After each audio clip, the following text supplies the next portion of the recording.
우리 오늘 주신 말씀을 가지고 기업의 영광의 풍성함, 정확히 말하면 기업의 영광의 풍성함을 알게 하소서라는 제목으로 함께 은혜를 나누고자 합니다. 인간의 가치는 과연 어디에 있습니까? 라는 질문을 던진다면 여러분은 어떻게 대답하시겠습니까? 요즘은 사람들이 가진 소유 또는 외모 이런 것들로 사람의 가치를 판단하는 경향이 있는 것이 사실이지만 인간의 가치는 그런 데 있지 않습니다. 인간의 가치는 영에 있습니다. 이것은 사실 굉장히 중요한 말입니다. 우리 인간을 제대로 알고 인간의 삶을 제대로 보기 위해서는 영을 중심으로 우리 인생과 삶을 볼 수 있는 능력이 있어야 하는 것입니다. 우리가 알고 있는 바와 같이 인간은 나름의 기준을 가지고 있습니다. 그래서 그 인간이 나름의 기준에 미치지 못할 때 사람들은 짐승이라고 부릅니다. 그런데 그 수준에도 전혀 미치지 못하게 되면 짐승만도 못한 존재가 되는 것입니다. 이렇듯 인간은 나름의 기준을 가지고 있습니다. 그러나 인간이 가지고 있는 그 기준을 뛰어넘는다고 해서 그럼 과연 인간답게 살 수 있는가, 인간다운 존재인가 라고 말할 때 아주 조심스러운 것이지만 아니라고 밖에 말할 수가 없을 것입니다. 인간을 창조하신 하나님의 기준을 따라야 합니다. 하나님께서 인간을 창조하실 때 가장 핵심적인 내용이 무엇인가 하면 하나님의 생기, 하나님의 영을 부으셔서 인간을 창조하셨다는 것입니다. 우리는 지금 그 영광이 어떤 것인지를 잘 모릅니다만 하나님은 인간을 영광스러운 존재로 만드셨습니다. 왜냐하면 흙으로 만든 이 육체에 하나님의 영광스러운 영이 들어갔기 때문입니다. 그런데 인간은 그 영광을 죄로 인해서 잃어버리고 말았습니다.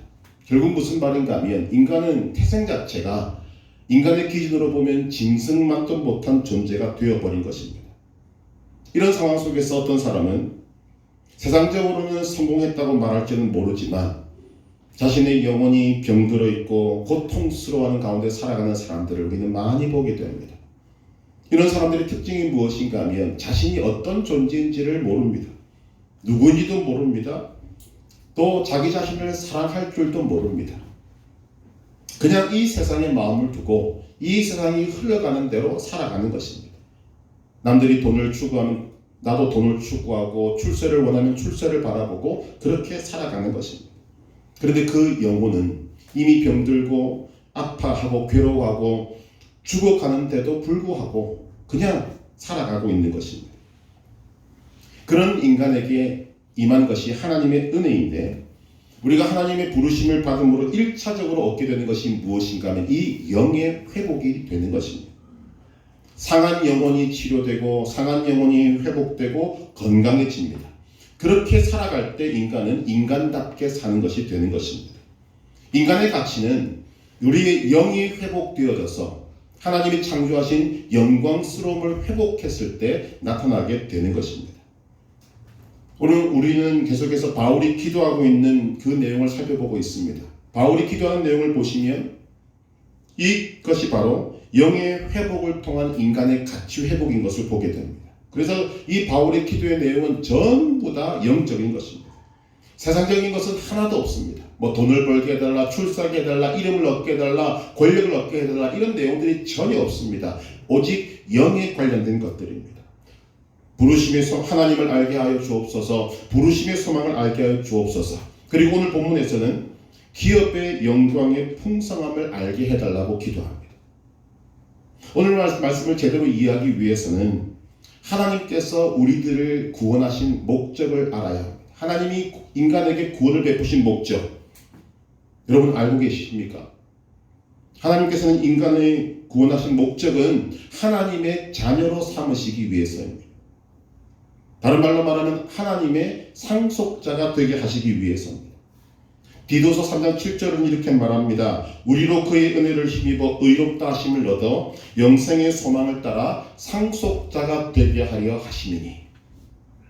로마서 8장 17절 자녀이면 상속 또한 상속자 곧 하나님의 상속자요 그리스도와 함께한 상속자니. 신분적으로 보면 하나님이 우리를 구원하신 것은 예수님과 동등한 위치로 우리를 올려버린 것입니다. 이 정말 놀라운 일입니다. 정말 우리가 바라볼 수도 없는 예수님과 우리가 신분상으로는 동등한 위치에 올라 있는 것입니다. 그런데 이것을 우리가 무엇으로 받는가? 이것을 믿음으로 받는다고 말합니다. 로마서 4장 13절 아브라함이나 그 후손에게 세상의 상속자가 되리라고 하신 언약은 율법으로 말미암은 것이 아니요 오직 믿음의 의로 말미암은 것이니라. 우리의 그 작은 믿음이 우리를 하나님의 자녀가 되게 하고 하나님의 상속자가 되게 하고 예수 그리스도와 같은 수준으로 우리들을 신분 상승시켜 버리는 것입니다.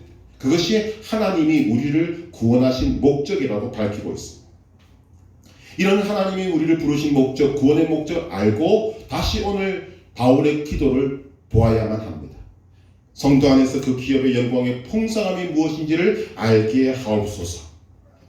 우리는 이 기업이란 단어에 주목해야 하는데 이 기업은 우리가 일을 하는 것, 산업을 말하는 것이 아닙니다. 이 기업이라는 것은 상속, 유산을 말하는 것입니다. 그런데 그 기업이 어떠한 것인가를 말할 때 기업의 영광의 풍성함이라고 말합니다. 이 말이 갖고 있는 의미가 무엇입니까? 소유와 질과 양에 있어서 우리의 상상을 초월할 만큼의 어마어마한 것이다 라고 말하는 것입니다. 쉽게 말하면 이 기업은 하나님 나라입니다. 그렇기 때문에 오늘 바울이 기도하고 있는 내용은 예수님과 아주 밀접한 관련을 갖고 있습니다. 여러분, 예수님이 이 땅에서 하신 일이 무엇이겠는가라고 말한다면 여러분들 많은 것들을 이야기할 것입니다. 우리는 알고 있습니다. 배웠기 때문에 예수님이 이 땅에서 세 가지의 사역을 하셨는데 하나님 나라를 선포하시고 하나님 나라를 가르치시고 그리고 고치셨다. 그러나 이것을 뭉뚱그려서 말하면 예수님은 이 땅에서 하나님 나라를 나타내셨습니다. 예수님은 처음도 하나님 나라, 마지막도 하나님 나라입니다. 예수님의 첫 번째 설교가 무엇입니까? 회개하라, 천국이 가까웠느니라. 모든 예수님의 가르침이 하나님 나라였습니다. 심지어는 부활하신 다음에도 승천하시기까지 40일 동안 제자들과 어떤 이야기를 하셨는가? 그 이야기는 바로 하나님 나라를 말씀하셨습니다. 사도행전 1장 3절을 보니까 그가 고난 받으신 후에 또한 그들에게 확실한 많은 증거로 친히 살아계심을 나타내사 40일 동안 그들에게 보이시며 하나님 나라의 일을 말씀하시니라. 여러분, 예수님의 이 모든 출발과 마지막 그리고 십자가의 구원까지도 하나님 나라에 집중되어 있습니다. 그런 예수님의 목적과 같은 목적으로 지금 바울이 우리를 위해서 기도하고 있는 것입니다. 성도 안에서 그 기업의 영광의 풍성함이 무엇인지를 알게 하여 주옵소서. 우리는 하나님 나라에 집중하신 예수님의 삶을 우리는 바라볼 필요가 있습니다. 예수님을 바라볼 때 여러분 궁금증이 생기지 않습니까? 어떻게 예수님은 그 고난을 이겨내셨는가? 어떻게 그 십자가를 지셨는가? 여기에 대해서 성경은 아주 간단하게 답을 말하고 있습니다. 히브리서 12장 2절 믿음의 주요 또 온전하게 하신 이인 예수를 바라보자. 그는 그 앞에 있는 기쁨을 위하여 십자가를 참으사 부끄러움을 개의치 아니하시더니 하나님 보좌 우편에 앉으셨느니라. 믿음장이라고 말하는 그 성경이 끝나고 난 다음 히브리서 기자는 우리에게 말합니다. 예수님이 십자가를 지시고 고난을 받으실 수 있었던 근본적인 이유가 어디에 있는가? 그 앞에 있는 기쁨을 위하여. 그 앞에 있는 기쁨을 바라보고. 이것은 오늘 우리에게 굉장히 많은 삶의 힌트를 주는 것입니다. 요즘 여러분들의 귀에 들리는 소리들이 뭡니까? 힘들다 죽겠다 소리 아닙니까?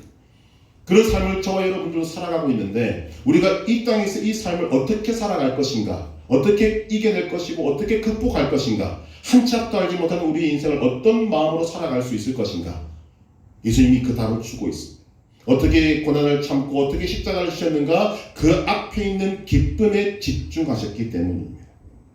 여러분, 그 기쁨이 어떤 기쁨이냐면 영광의 기쁨입니다. 이 영광, 지금 하나님이 우리를 위해서 예비하신 그 영광, 예수님께서 이 땅에 오셔서 처음부터 끝까지 집중하셨던 하나님 나라의 영광, 그 영광을 가장 잘 아는 분이 바로 예수님이십니다. 성경은 말하는데 창세전부터 하나님 아버지와 함께 그 영광을 가지셨던 분이 예수님이시기 때문입니다. 그렇기 때문에 예수님은 이 땅에서 하나님 나라에 집중하셨습니다. 오늘 우리에게 이 기도를 하고 있는 바울도 마찬가지입니다. 바울도 이 영광을 어느 정도 알고 어느 정도 본 사람으로 봅니다. 먼저 우리가 알고 있는 바와 같이 바울은 예수님을 믿는 사람들을 핍박하기 위해서 다메섹이라는 길을 가다가 그 다메섹으로 가는 길 위에서 이 영광을 보았습니다. 이 영광을 보았을 때 어떤 현상이 벌어졌습니까? 너무 그 영광이 찬란하고 빛나서 바울의 눈이 멀 정도로 그 영광은 빛난 것이었습니다. 이것뿐만이 아닙니다. 바울은 셋째 하늘에 올라간 적도 있었다고 그 자신이 밝힙니다. 여기서 말하는 셋째 하늘은 천국을 말합니다. 그는 천국을 경험했고 거기서 사람이 가히 이르지 못할 말, 즉 감당하지 못할 하나님의 말씀을 들었다라고 말하고 있습니다. 바울은 자신도 모르는 것을 우리에게 전하고 있는 자가 아닙니다. 예수님처럼은 아니지만 그는 하나님의 영광을 보았고 들었고 경험했고 그리고 그것을 우리에게 그것이 너무나 좋은 것을 알기 때문에 우리가 알기를 원한다라고 전하고 있는 것입니다. 우리가 주목할 것은 바울의 이 모습이고 이 표현입니다. 바울은 그 놀라운 것들을 경험하고 보았고 알았으면서도 아주 담담하게 적고 있습니다. 성도 안에서 그 기업의 영광의 풍성함이 무엇인지 알게 하옵소서. 여러분 사실 이게 참 이상한 일입니다. 만약 제가 이런 일들을 경험했다면 아마 만나는 사람마다 붙잡고 장황하게 막 설명을 하려고 애를 썼을 것입니다. 하나님 나라는 이렇고 저렇고 영광은 이렇고 저렇고. 그런데 바울은 전혀 거기에 대해서 흥분하지도 않고 또한 그것을 장황하게 설명하지도 않고 아주 단순하게 그것도 몇 단어만 사용해서 성도 안에서 그 기업의 영광의 풍성함이 무엇인지 알게 하시기를 원합니다. 어떻게 그럴 수 있습니까? 저는 이것이 두 가지 이유 때문이라고 생각되는데 첫째는 우리 인간의 죄성 때문이고 둘째는 인간의 언어가 갖고 있는 한계 때문이라고 생각합니다. 하나님의 영광 그것을 인간의 언어로 다 표현하기가 어렵습니다. 인간의 이 언어에는 너무나 제한이 많기 때문입니다.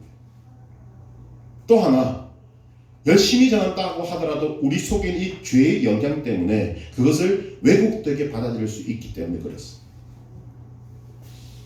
요한계시록 21장에 보면 천국 도성 즉 새 예루살렘을 묘사하는 표현이 나오는데 이런 표현이 나옵니다. 정금인데 맑은 유리 같다. 여러분 이해가 되십니까? 저도 금을 보았고 금을 만져보았습니다. 그 금은 투명할 수가 없습니다. 그런데 하나님 나라의 전부도 아니고 일부는 분명히 정금인데 순금인데 맑은 유리 같다. 여러분 이것은 우리가 상상할 수 없는 것입니다. 근데 이런 것들이 지금 일부 밖에는 되지 않는 이것을 자꾸만 설명하려고 들면 그 영광을 가리게 되는 것입니다. 그 영광을 왜곡되게 만드는 것입니다. 그러니까 바울은 그냥 담담하게 적습니다. 성도 안에서 그 기업의 영광의 풍성함이 무엇인지 알게 하옵소서. 그리고 어디에 부탁하는가 하면 성령 하나님께 부탁합니다. 이것은 인간의 말로도 안 되고 인간의 죄성 때문에도 도저히 전달 못하겠으니 성령 하나님 도와주셔서 하나님의 백성들로 하여금 이 기업의 영광의 풍성함을 알게 하여 주옵소서. 우리가 성령님을 찾고 구하고 의지해야 될 이유가 바로 여기 또 나오는 것입니다. 우리로서는 도저히 알 수 없는 것입니다. 그러나 하나님이신 성령님께서 우리가 구할 때, 간절히 구할 때, 우리의 속에 그런 갈망이 있을 때 우리로 하여금 알게 하실 줄로 믿습니다. 이런 이유로 바울은 그냥 기업의 영광의 풍성함을 알게 하옵소서라고만 하고 있는 것입니다. 그렇다면 우리는 그 내용이 무엇인지 궁금해하고 그것을 파고들기보다는 바울이 전하는 그것을 그냥 믿음으로 받아들이는 것이 지혜로울 것입니다. 지금 바울이 전하고 예수님이 말씀하셨던 이 하나님의 나라 가장 핵심적인 내용이 무엇인가? 바로 그곳에 하나님 아버지와 예수 그리스도와 성령님과 함께 우리가 있다는 것입니다. 하나님과 함께 하는 것, 여러분, 이것이 기업의 영광의 풍성함의 핵심입니다. 요한복음 14장 1절에서 3절에서 요한 사도는 이렇게 밝힙니다. 너희는 마음에 근심하지 말라. 하나님을 믿으니 또 나를 믿으라. 내 아버지 집에 거할 곳이 많도다. 그렇지 않으면 너희에게 일렀으리라. 내가 너희를 위하여 거처를 예비하러 가노니 가서 너희를 위하여 거처를 예비하면 내가 다시 와서 너희를 내게로 영접하여 나 있는 곳에 너희도 있게 하리라. 여러분, 이것이면 족하지 않겠습니까? 하나님 아버지와 우리가 함께 있는 것이면 족하지 않겠습니까?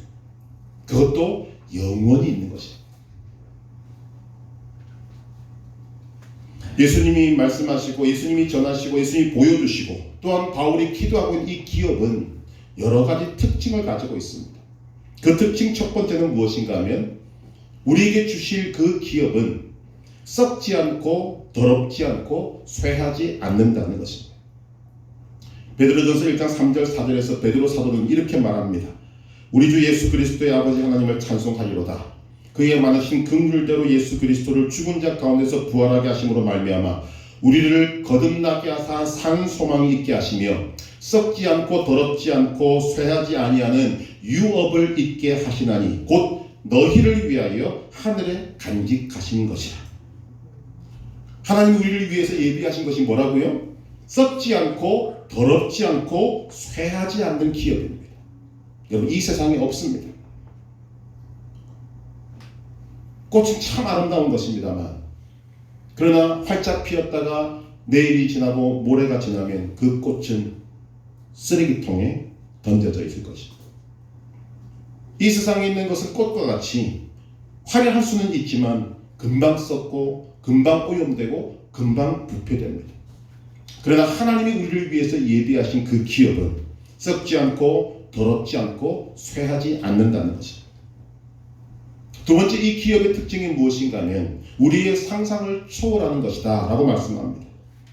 고린도전서 2장 9절 바울이 뭐라고 말합니까? 기록된 바 하나님이 자기를 사랑하는 자들을 위하여 예비하신 모든 것은 눈으로 보지 못하고 귀로 듣지 못하고 사람의 마음으로 생각하지도 못하였다 함과 같으니라. 인간의 상상을 초월하는 것입니다.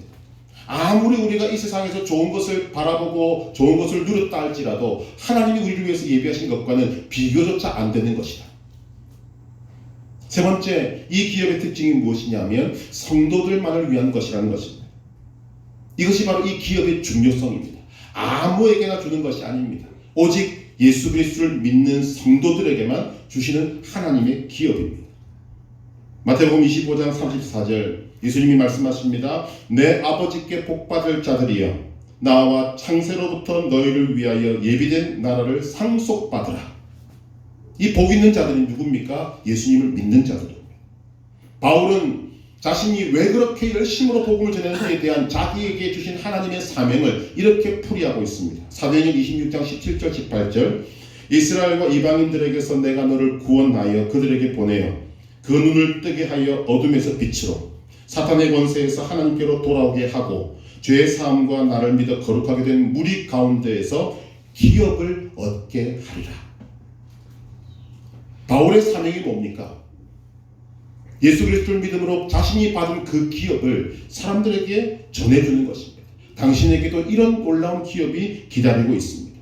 이 기업은 성도들에게만 주어지는 것입니다. 네 번째 특징이 무언가 하면 어떤 것도 이 기업을 성도들에게서 뺏을 수 없다는 것입니다. 로마서 8장 38절 39절 내가 확신하노니 사망이나 생명이나 천사들이나 권세자들이나 현재일이나 장래일이나 능력이나 높음이나 기쁨이나 다른 어떤 피조물이라도 우리를 우리 주 그리스도 예수 안에 있는 하나님의 사랑에서 끊을 수 없으리라.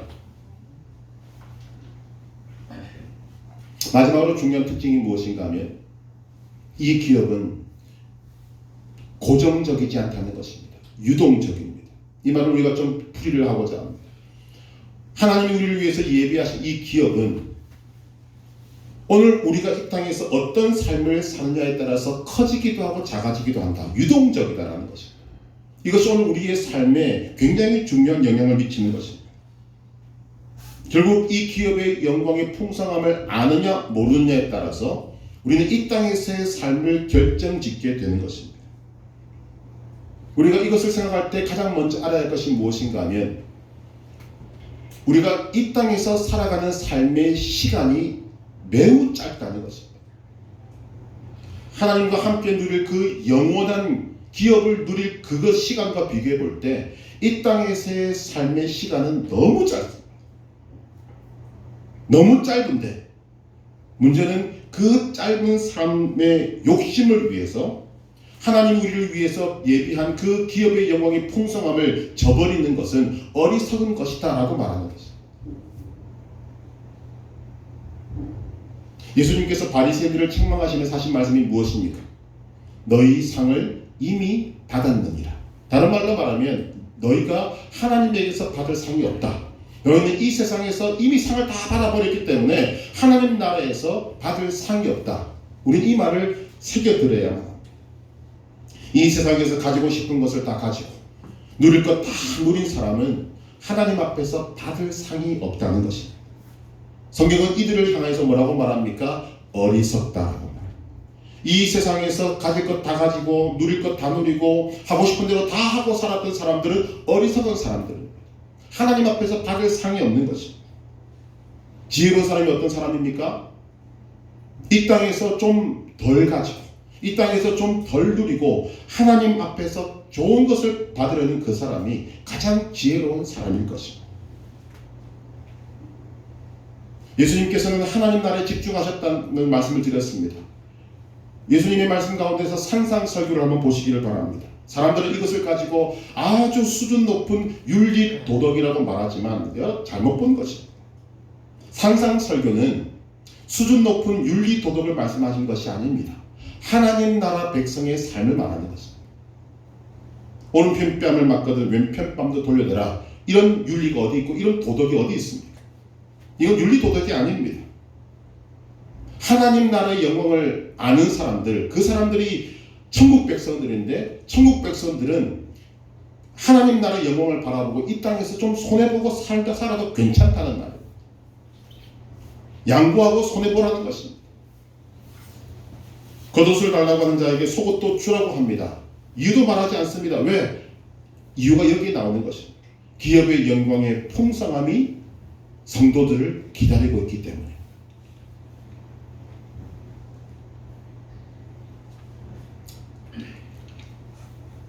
하나님의 사람들이 성령을 통해서 확실한 내세관을 가지고 살아갈 때 세상은 성도들을 공격했습니다. 뭐라고 공격했는가 하면 그렇게 천국 하면서 살기 때문에 너희들이 현실을 도피하고 세상이라는 관심을 끊고 사는 것이 아니냐. 요즘 여러분 그런 말 잘 못 들으시죠? 왠지 아십니까? 그리스도인들이 내세관이 흐려졌기 때문에, 천국을 생각하지 않기 때문에. 물론 잘못된 내세관을 가지면 그렇게 됩니다. 잘못된 내세관은 두 가지 모습으로 나타나게 되는데, 첫째는 이 세상의 삶을 포기하고 천국만 바라보는 것입니다. 여러분 기억하실 분도 계실 것입니다. 1992년 10월 28일 소위 다미 선교회가 예수님이 재림하신다고 그날을 꼭 찍어서 이야기하고 믿었던 사람들이 있었습니다. 그들이 어떻게 했습니까? 다니던 직장 그만두고 학교 그만두고 저축하는 거 다 깨버리고 집 팔고 그리고는 흰옷 입고 예수님이 그날 오실 것이니까 기다리고 있습니다. 또 하나의 모습이 잘못된 내세관을 가진 사람들의 특징이 무엇인가 하면 삶을 놓아버리는 것입니다. 자기 멋대로 사는 것입니다. 하고 싶은 대로 하는 것입니다. 바울도 이것을 말하고 있습니다. 고린도전서 15장에 보면 바울은 우리에게 죽은 자의 부활이 없고 우리의 삶이 이 세상뿐이면 또 죽음이 우리 인생의 모든 것의 종지부라면 인생은 어디로 갈 것인가, 이렇게 결론 내리고 있습니다. 내일 죽을 터이니 먹고 마시자 하리라. 이것은 여러분 성경이 말하는 내세관이 아닙니다. 바른 내세관은 누구보다도 오늘의 삶을 충실하게 살게 만듭니다. 그래서 바울이 지금 기업의 영광의 풍성함을 강조하는 이유도 바로 여기에도 있습니다. 기업의 영광의 풍성함을 아는 것은 우리 모두가 다 경험하고 있는 이 피곤하고 힘든 삶을 용기 있게 맞닥뜨리게 합니다. 천국을 바라볼수록 인내하게 만들고, 천국을 바라볼수록 죄를 버릴 결단을 하게 하고, 영혼을 준비하는데 더욱 열심을 내고 삶을 절제하고 하루를 최선을 다해서 살고 눈을 돌려서 이웃들을 바라보는 것, 이것이 바른 내세관 속에서 나오는 성도의 모습인 것입니다. 여러분, 예수님을 보십시오. 그 앞에 있는 기쁨을 위한 예수님이 이 땅에서 어떤 삶을 사셨습니까? 1분 1초를 아껴가며 가장 열심히 산 분이 예수님이십니다. 똑같은 것을 바라보고 있던 바울은 그의 모든 삶을 헌신해서 정말 뒤도 돌아보지 않고 옆조차도 보지 않고 오직 앞만 보고 달려갔던, 누구 이 세상에서 열심히 하는 사람 나오라 그러면 둘째가라며 서러워할 정도로 살았던 사람이 사도 바울입니다. 진정한 내세관을 가진 사람들은 이 땅에서 가장 열심히 산 사람들이었습니다. 여러분, 지난 세월 동안 내세관이 약해졌습니다. 내세관이 약해지니까 어떤 일이 벌어졌는가 하면 이 세상만을 강조해 왔습니다. 이 세상이 최고다. 이 세상에 우리는 목적을 두고 살자. 그렇게 살았던 결과가 무엇인가? 여러분, 이 땅이, 이 세계가 산 지옥이 되어버렸습니다.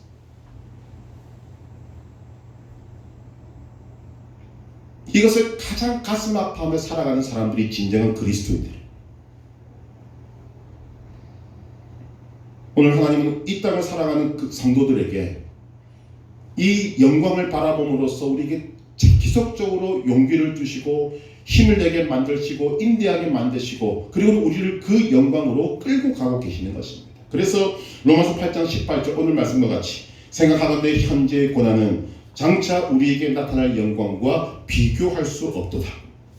우리는 이런 말씀들을 통해서 위로를 받고, 그리고는 천국을 바라보되 어떤 삶을 살아야 되는가? 이 땅에서 최선을 다해 살아요. 하나님이 우리를 위로하시는 이유는 이 땅에서의 삶을 포기하라는 것이 아닙니다. 내려놓으라는 것이 아닙니다. 이 땅의 삶을 생명 다하는 그날까지 정말 최선을 다해서 하나님의 영광을 바라보고 살아가라고 주시는 말씀입니다.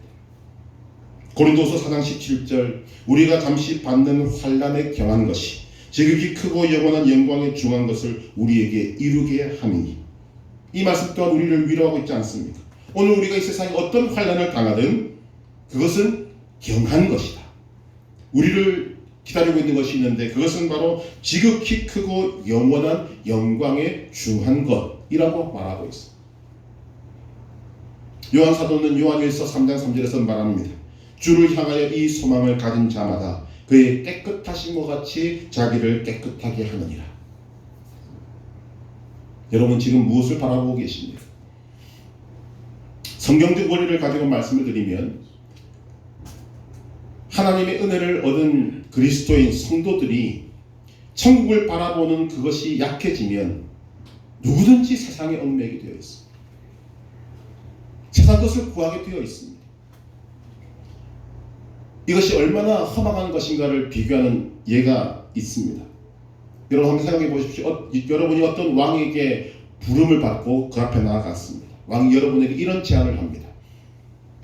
내 보물 창고를 보여드릴 터니 그 안에서 여러분이 원하는 대로 하나씩만 가지고 가십시오.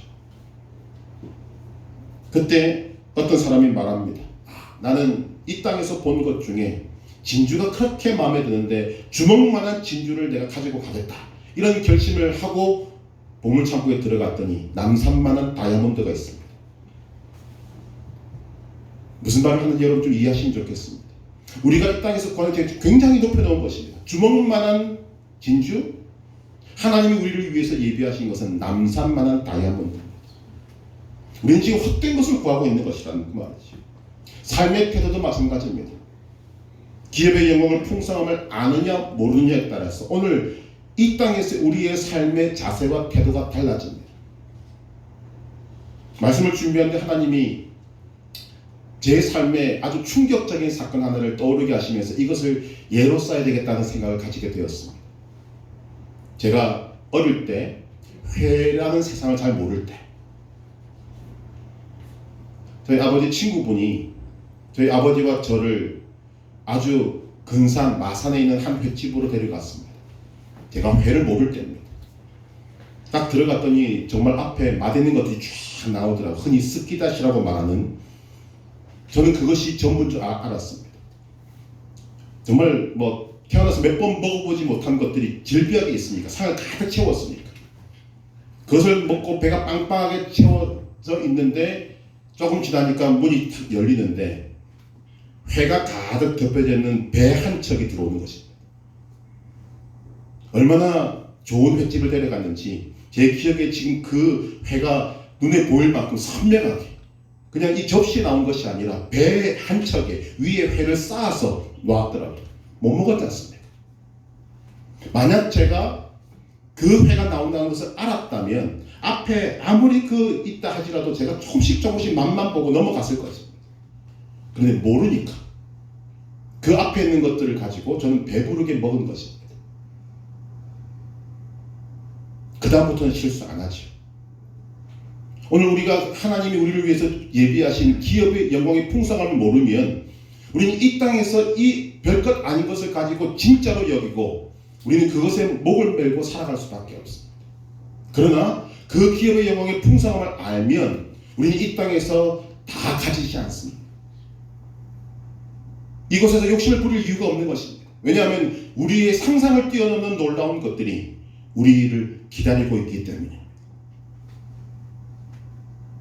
우리는 성령님의 도우심으로 기업의 영광의 풍성함을 알아야 합니다. 다른 누구도 아닙니다. 나를 위해 준비하신 하나님의 그 기업의 영광의 풍성함을 알아야 합니다. 믿음으로 구하시면 하나님께서 알게 하실 것입니다. 우리는 그것을 알아야 합니다. 그리고 알고 오늘 우리는 그 기업의 영광의 풍성함을 받을 준비를 이 땅에서 이 짧은 시간 동안에 우리는 해내야 하는 것입니다. 우리 믿음의 사람들의 태도는 이러해야 합니다. 주님, 언제 오시든지 상관이 없습니다. 주님이 늦게 오시면 우리는 더 많이 준비할 것이요, 일찍 오시면 그때까지라도 최선을 다해서 준비하겠습니다. 그렇게 우리가 삶을 살아갈 때 삶을 여러분 느슨하게 살 수 있겠습니까? 세상에 빠져서 허우기 때문에 살아갈 수 있겠습니까? 그런 사람이 어리석은 사람입니다. 모르기 때문에. 그래서 지금 바울이 그 기업의 영광의 풍성함을 우리에게 알게 하시기를 간구하고 있는 것입니다. 알아야만 준비할 수 있습니까? 우리가 그런 삶을 살아갈 때 누군가는 물을 것입니다. 왜 그렇게 사냐? 이 세상에 이렇게 좋은 것이 많고 이렇게 누릴 것이 많은데 왜 그렇게 사냐고. 그때 여러분의 입에서 딱 한마디 할 수 있기를 바랍니다. 나를 위해 준비된 기업의 영광의 풍성함을 알았기 때문에. 이것이 주의 재림을 기다리는, 그리고 내세를 보는 성도의 눈이고 삶인 것입니다. 우리는 내세관이 희미해진 시대를 살아가고 있습니다. 아니, 저와 여러분의 내세관이 희미해졌습니다. 그러나 우리는 다시 정신을 바짝 차리고 우리에게 주신 이 말씀을 붙들고 내세관을 분명히 그리고 확실하게 만들어야 할 것입니다. 그리고 분명한 내세관을 가졌다면 오늘 우리의 삶을 누구보다도 성실하게, 누구보다도 충실하게, 누구보다도 부지런하게, 누구보다도 신실하게 살아야 할 것입니다. 우리가 이 세상의 것들을 포기하고 손해보고 또한 놓을 수 있고 유혹이 넘어와도 그 유혹에 넘어가지 않을 이유가 어디에 있습니까? 우리에게 하나님이 주시는 놀라운 기업의 영광의 풍성함이 있기 때문입니다. 이 세상은 우리에게 아무리 좋은 것을 내밀어도 그것은 다 썩은 것들입니다. 하나님께서 우리에게 주신 이것을 알지 못하면 우리는 세상의 것, 썩을 것을 잡게 되어 있습니다. 기업의 영광의 풍성함을 모르면 돈을 잡지 십자가는 안 잡게 됩니다. 권세를 잡지 주님은 안 잡게 됩니다. 오늘 바울이 우리에게 말하는 바와 같이 여러분 성령을 구하시기를 바랍니다. 기업의 영광의 풍성함을 알게 해달라고 구하시기를 바랍니다. 그리고 그 기업의 영광의 풍성함을 위해서 달려가시기를 바랍니다. 바울이 자신의 삶을 바라보며 뒤의 것은 잊어버리고 앞을 향하여 전력으로 달렸던 것이 바로 이것 때문이고, 내가 표대를 향하여 달려가노라고 말하고 있는 그 이유도 바로 이것 때문입니다. 오늘 우리에게도 이런 소망이 너무나도 분명하고 확실하게 있게 되기를 간절히 소망합니다. 우리의 삶 속에 천국을 묵상하고 천국을 생각하는 시간이 있기를 바랍니다. 그것을 바라보기 때문에 오늘을 누구보다도 가장 열심히, 가장 부지런히, 가장 성실히 살아내는 복된 그리스도인 될 수 있기를 주님의 이름으로 축복합니다.